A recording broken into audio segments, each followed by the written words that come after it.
चलिए दोस्तों, हमारे इस YouTube चैनल पर आपका स्वागत है। इस क्लास में हम सीखेंगे टेंस के बारे में, कुछ टेंस के बारे में पढ़ेंगे कि टेंस क्या है और उसे हम कुछ जो उसके ट्रांसलेशन होंगे उसे कैसे ट्रांसलेट करें। तो इस वीडियो में चलिए देखते हैं और पढ़ते हैं टेंस के बारे में। तो सबसे पहले शुरू करते हैं।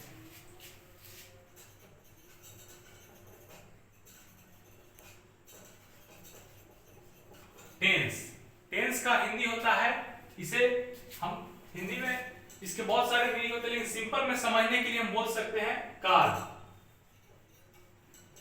और काल इक्वल टू होता है समय। सिंपल में समझने के लिए इसे नेक्स्ट क्लास में और डीपली से समझेंगे, तब तक के लिए समझने के लिए इतना समझते हैं टेंस टेंस इक्वल टू काल और काल इक्वल टू समय। तो टेंस के कितने फीचर होते हैं? टेंस के 3 टाइप्स होते हैं। There are 3 types of tense. Tense के 3 प्रकार होते हैं। कौन कौन? पहला होता है प्रेजेंट टेंस,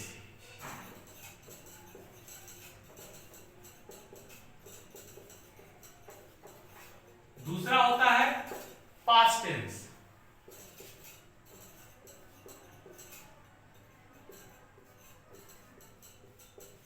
और तीसरा होता है फ्यूचर टेंस। प्रेजेंट टेंस को कहते हैं वर्तमान काल हिंदी में। पास्ट टेंस को भूतकाल और फ्यूचर टेंस के भविष्यकाल। क्या कहते हैं? भविष्यकाल। जैसा कि हम आशा करते हैं कि आप लोग समझते होंगे कि वर्तमान काल का मतलब क्या होता है, भूतकाल का मतलब क्या होता है, भविष्यकाल का मतलब क्या होता है। ओके, तो वर्तमान काल का मतलब होता है जो अभी का समय चल रहा है, जो प्रेजेंट का टाइम है, जो अभी समय चल रहा है उसे बोलेंगे वर्तमान काल। और जो टाइम बीत चुका है, पास्ट का है, जो बीत चुका है उसे बोलेंगे भूतकाल, और जो समय आने वाला है उसे बोलेंगे भविष्यकाल। तो इसी प्रकार से टेंस के 3 टाइप्स हो गए। There are 3 types of tense. One is present tense, second is past tense, third is future tense. The names of Hindi: present tense वर्तमान काल, पास्ट टेंस भूतकाल, फ्यूचर टेंस भविष्यकाल। ओके, तो चलिए, और इसके बाद इसके तीनों के 4 टाइप्स होते हैं। कितने टाइप्स होते हैं? 4 टाइप्स। तो चलिए पहले हम लेते हैं प्रेजेंट टेंस को। प्रेजेंट टेंस के टाइप्स पढ़ते हैं। ओके, तो प्रेजेंट टेंस के कितने टाइप्स होते हैं? प्रेजेंट टेंस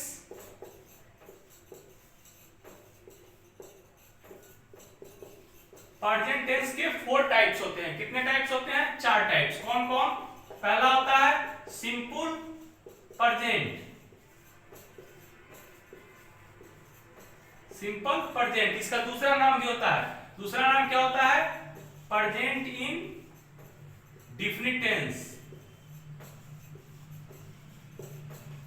क्या होता है? Present indefinite tense. दूसरा होता है प्रेजेंट इन परफेक्ट टेंस। क्या होता है? Present in perfect tense.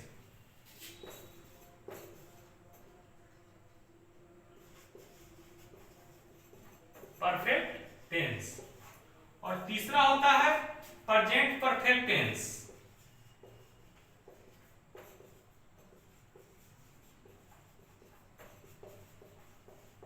और चौथा होता है क्या? Present perfect continuous tense. हम बारी बारी से चारों को पढ़ेंगे कि इसमें कैसे इसे जो हमारा ट्रांसलेट अनुवाद होगा हिंदी का, उसे हम कैसे ट्रांसलेट कन्वर्ट करना अंग्रेजी में सीखेंगे। तो सबसे पहले हम चलते हैं सिंपल प्रेजेंट में या प्रेजेंट इन डेफिनिट टेंस में। तो इसके बारे में हम कुछ देखते हैं। तो बोर्ड को हम साफ कर लेते हैं। चलिए पूरा ही साफ कर लेते हैं।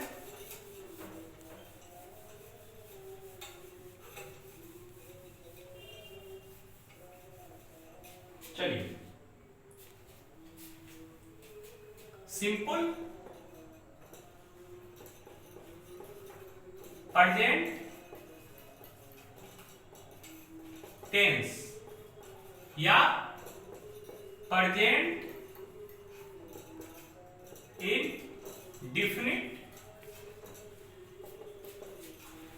Tense. Okay, present indefinite tense.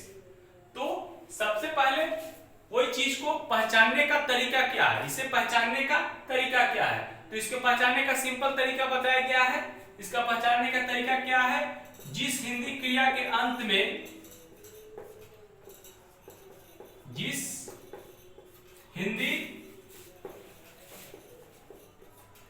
क्रिया के अंत में ता है, ते है,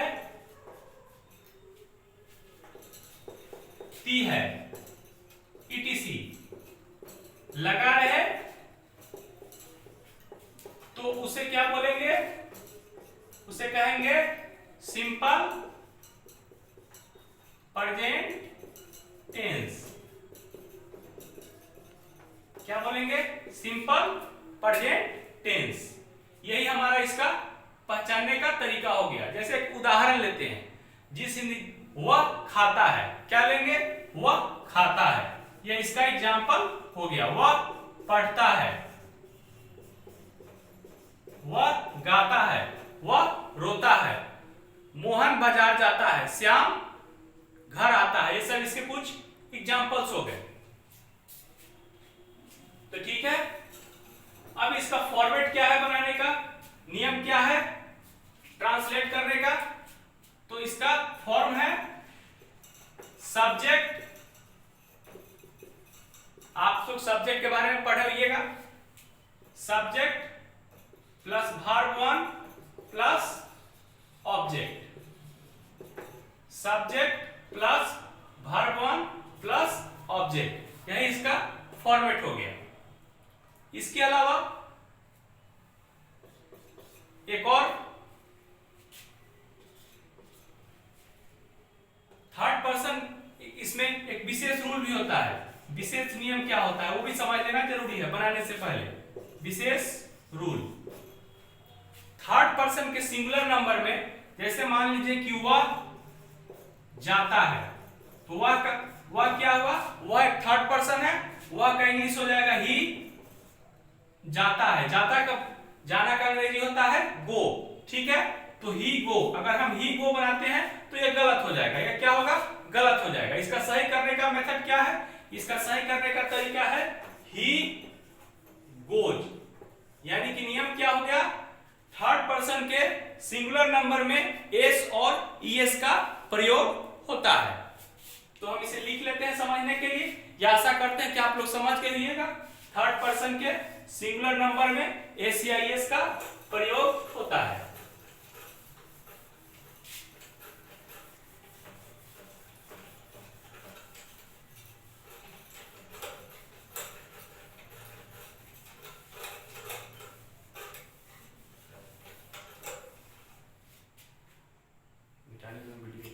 चलिए, तो विशेष रूल क्या होगा, विशेष रूल थर्ड पर्सन के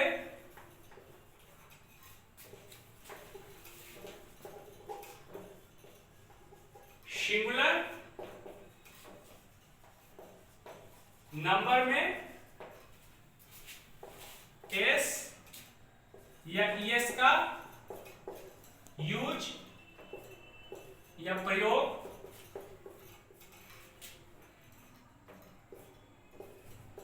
होता है। थर्ड पर्सन के सिंगुलर नंबर में एस या ईएस का प्रयोग होता है, थर्ड पर्सन के सिंगुलर नंबर में एस और ईएस का प्रयोग होता है। तो कुछ अनुवाद लेते हैं हम बनाने के लिए, जैसा कि पहला अनुवाद हम लेते हैं,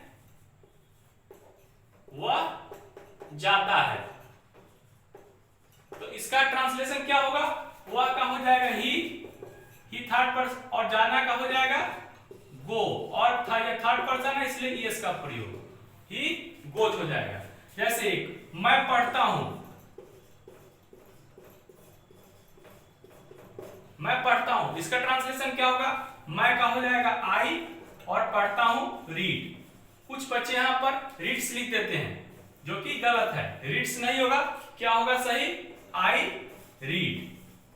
क्यों, क्योंकि आई मैं एक फर्स्ट पर्सन है और ही थर्ड पर्सन था इसलिए एस का प्रयोग हुआ, और यह आई फर्स्ट पर्सन है इसलिए यहां आई का प्रयोग हुआ, इसमें एस का प्रयोग नहीं होगा, तो सही क्या होगा, आई रीड। अब जैसा कि ट्रांसलेशन लेते हैं, मैं बाजार जाता हूं, मैं बाजार जाता हूं, इसका क्या इंग्लिश होगा, मैं बाजार जाता हूं, आई गो टू मार्केट। मैं बाजार जाता हूं यानी कि डिस्टेंस है, दूरी है, इसलिए यहां पर ईएस का प्रयोग हुआ, ईएस का प्रयोग नहीं होगा, आई गो टू मार्केट, टू का प्रयोग होगा और क्या हो जाएगा, आई गो टू मार्केट। चलिए, तो ये हो गया हमारा। अब कुछ ट्रांसलेशन ले लेते हैं, 5 ट्रांसलेशन के साथ लेते हैं, उससे बनाते हैं समझने के लिए, ताकि आपको पूरी तरीके से कॉन्सेप्ट क्लियर हो जाए, समझ में आ जाए। लेते हैं, मैं खाना खाता हूं, मैं खाना खाता हूं, तो इसका ट्रांसलेशन क्या हो जाएगा, आई ईट, और ये खाना हो गया, और जो भोजन हुआ वो खाना का क्या हो जाएगा, आई ईट फूड, क्या हो जाएगा, फूड, तो आई ईट फूड हो जाएगा। जैसे एक और लेते हैं, घोड़ा दौड़ता है, घोड़ा दौड़ता है, तो इसे बनाएंगे तो क्या हो जाएगा, हॉर्स, और दौड़ना का क्या होगा, रन्स। यहां पर दी का प्रयोग कर देते हैं क्योंकि या तो ये थर्ड पर्सन है, घोड़ा एक है, तो इसलिए दी का प्रयोग हुआ, सिंगुलर इसलिए, और यह थर्ड पर्सन सिंगुलर एक घोड़ा है, तो यहां पर एस का प्रयोग होगा, क्या होगा, एस का प्रयोग, द हॉर्स रन्स हो जाएगा। दूसरा लेते हैं,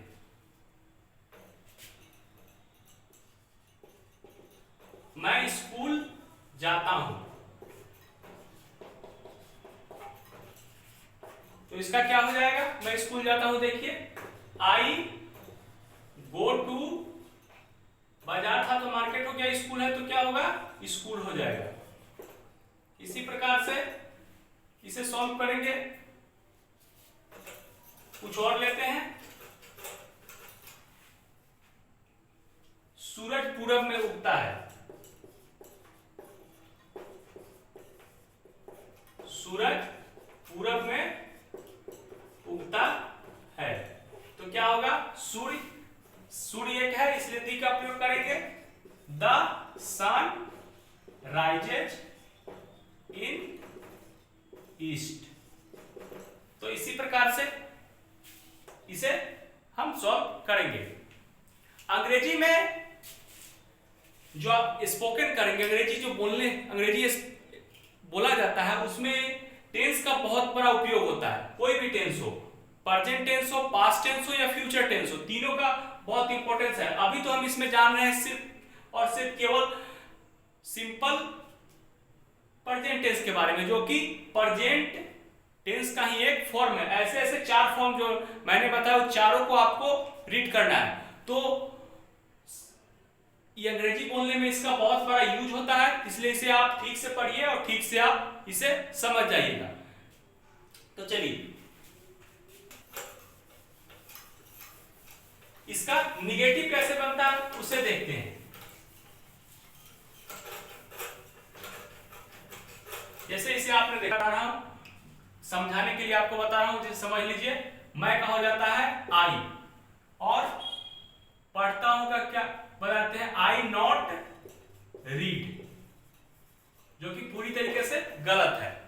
इसका सही क्या होगा, इसका सही एक इसमें विशेष यूज आता है, वो क्या है उसे समझेंगे।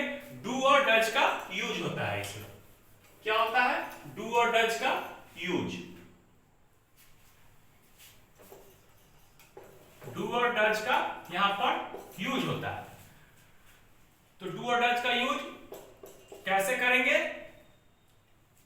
इसे समझे।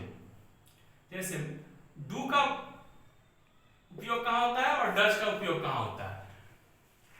डू का उपयोग होता है first person and second person.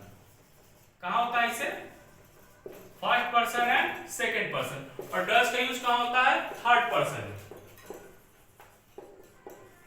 Third person. तो जैसे समझने के लिए एक उदाहरण थर्ड पर्सन का लेते हैं। वह नहीं पढ़ता है। क्या हुआ, वह नहीं पढ़ता है।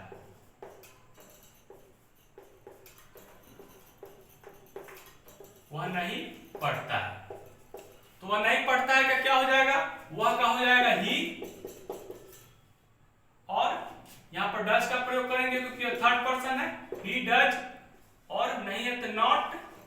और बहुत बच्चे यहां पर जैसे सीखे हैं कि थर्ड पर्सन सिंगुलर नंबर में एस या एस का यूज किया जाता है, तो यहां पर एस लगा देते हैं, ही वो लिखेंगे ही डज नॉट रीड्स, जो कि गलत है। क्या है, गलत है। सही क्या होगा, he does not read. S हम यूज यहां पर नहीं करेंगे, केवल रीड लिखते हैं। क्यों, क्योंकि जब डू और डज का प्रयोग होता है, विशेष रूल्स है कि डू और डज का जब हम यूज करेंगे तो वहां पर एस और एस का यूज नहीं करेंगे, एस और एस का यूज नहीं करेंगे। तो यहां पर सही क्या होगा, he does not read. Okay, एक दो सवाल और लेते हैं ताकि आपका कॉन्सेप्ट क्लियर हो सके। चलिए,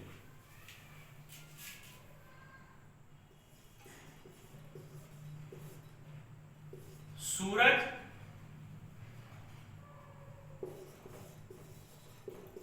पूरब में नहीं उगता है। तो इसे क्या करेंगे, लिखेंगे द सन, थर्ड पर्सन, इसलिए sun does not rise in east. Okay, तो ये हमारा सही हुआ। अब चलिए, अंग्रेजी बोलने में इसे बहुत आसान इसमें होता है। अगर आप सिंपल प्रोजेक्ट अगर आप समझ रहे हैं, जान रहे हैं, तो अंग्रेजी बोलने में आपको 40 से 50% तक की बहुत आसानी होगी और कॉन्सेप्ट बहुत क्लियर हो जाता है।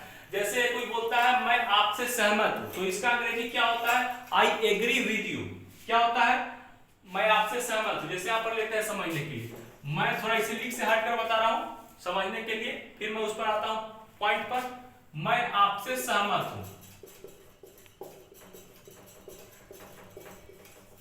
तो इसका भी अंग्रेजी होता है आई, सहमत होना का होता है अंग्रेजी एग्री विद यू।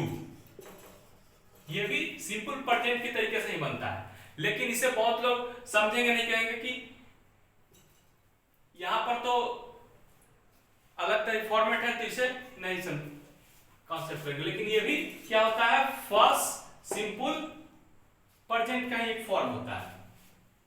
ओके, चलिए अब समझते हैं।